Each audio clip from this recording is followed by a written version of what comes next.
নিজেদের অবস্থান থেকে কিছুটা সরে এসেছেন ক্রিকেটাররা।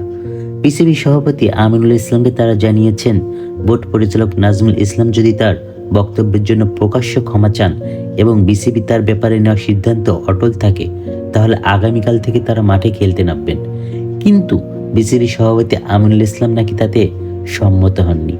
ক্রিকেটারদের এক সূত্র জানিয়েছেন, বিসিবি সভাপতির সঙ্গে কিয়াব সভাপতি মোহাম্মদ মিঠুন ও সিনিয়র কয়েকজন ক্রিকেটারের সন্ধ্যায় ফোনে কথা হয়েছে। আমিনুলের সঙ্গে ছিলেন আরও কয়েকজন বোর্ড পরিচালকও।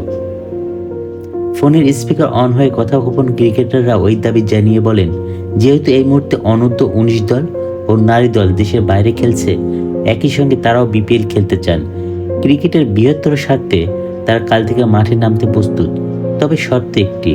মুঠোফোনে কথোপকথনে ক্রিকেটাররা শর্ত দেন, যেহেতু নাজমুল ক্রিকেটারদের নিয়ে সংবাদ মাধ্যমে আপত্তিকর মন্তব্য করেছেন, তাকে সামাজিক যোগাযোগ মাধ্যম বা অন্য কোনোভাবে এজন্য প্রকাশ্য দুঃখ প্রকাশ করে বক্তব্য দিতে হবে। একই সঙ্গে তার বিরুদ্ধে নেওয়া শাস্তিমূলক ব্যবস্থা বহাল থাকতে হবে।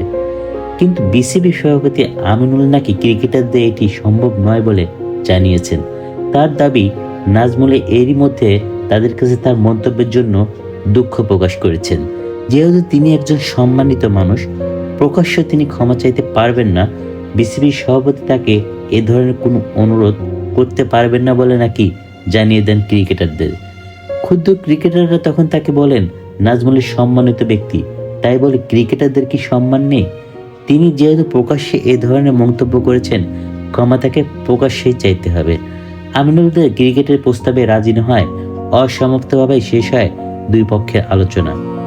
এ ব্যাপারে জানতে চায় বিসিবি সভাপতি আমিনুল সহ একাধিক পরিচালককে ফোন করেও পাওয়া যায়নি।